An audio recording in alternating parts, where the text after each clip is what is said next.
Israel Hamas समझौते पर second day बहुत बड़ा डेंजर शुरू हो गया।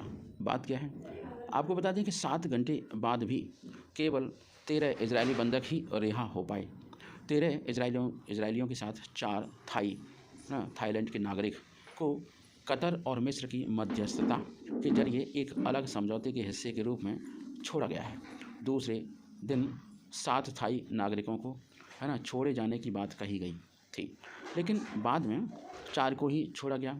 थाईलैंड के नागरिकों को छोड़ने के लिए हमास ने इजराइल के साथ अपने समझौते से अलग डील की है। हमास ने इजराइल के साथ जो समझौता किया है उसमें एक इजरायली नागरिक के बदले 3 फ़लस्तीनी कैदियों को रिहा किया जाएगा। ये बहुत बड़ी समस्या हो गई। आपको बताएं कि हमास ने युद्ध विराम समझौता के तहत ये बोला है कि हमारे अनुसार शर्तें मानी जाएंगी, और दूसरे दिन केवल 13 इजरायली और 4 थाईलैंड के नागरिकों को रिहा किया गया, जिसके बाद ये सभी इजराइल पहुंचे।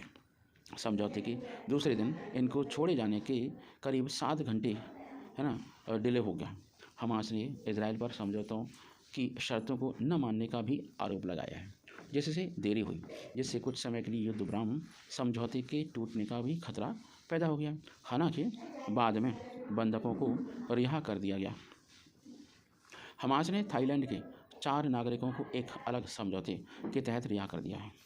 अब रिहा करने के बाद हमास कह रहा है कि ये देरी की कि इजराइल रिहाई के लिए कैदियों के चयन में हस्तक्षेप कर रहा था और 4 दिवसीय संघर्ष विराम के दौरान उत्तरी गाजा में नागरिकों तक सहायता नहीं पहुंचने दे रहा था। इस पर कतर और मिस्र के मध्यस्थों ने हमास की चिंताओं को दूर करने का भी आग्रह किया।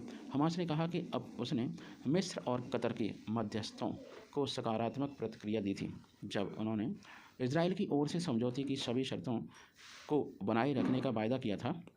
ऐसे में वह शर्तों से पीछे ना हटे। बंधकों के रिश्तेदार अभी भी हमास की कैद में हैं। हमास ने शनिवार देर रात बंदियों को रेड क्रॉस की अंतर्राष्ट्रीय समिति ICRC को सौंप दिया। इसके बाद सभी बंधकों को लेकर गाड़ी रफा सीमा पार करते हुए मिस्र आ गई, जहाँ से इनको इजराइल लाया गया। दूसरे दिन 8 बच्चे, 4 माताओं, 1 महिला को रिहा किया गया। प्रधानमंत्री बेंजामिन नेतन्याहू ने कार्यालय ने बंधकों की रिहाई की पुष्टि भी कर दी है, और हमास के पास अभी भी 195 बंधक हैं। बहुत बड़ा डेंजर क्रिएट कर दिया है।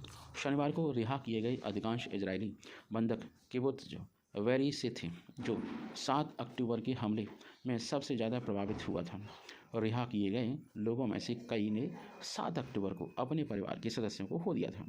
रिहा हुए कई बंधकों के रिश्तेदारों ने अभी भी हमास ने अपनी कैद में रखा है। रिश्तेदारों को 3 साल की याहिल शोहम को उसके पिता के बिना रिहा कर दिया गया, जो अभी भी हिरासत में है।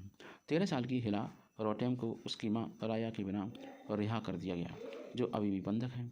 मुक्त कराए गए लोगों में से एक 9 साल की एमिली हैंड अपने परिवार के पास लौट आई, जिसके बारे में शुरू में कहा गया था कि उसे 7 अक्टूबर को मार दिया गया था। जय हिंद।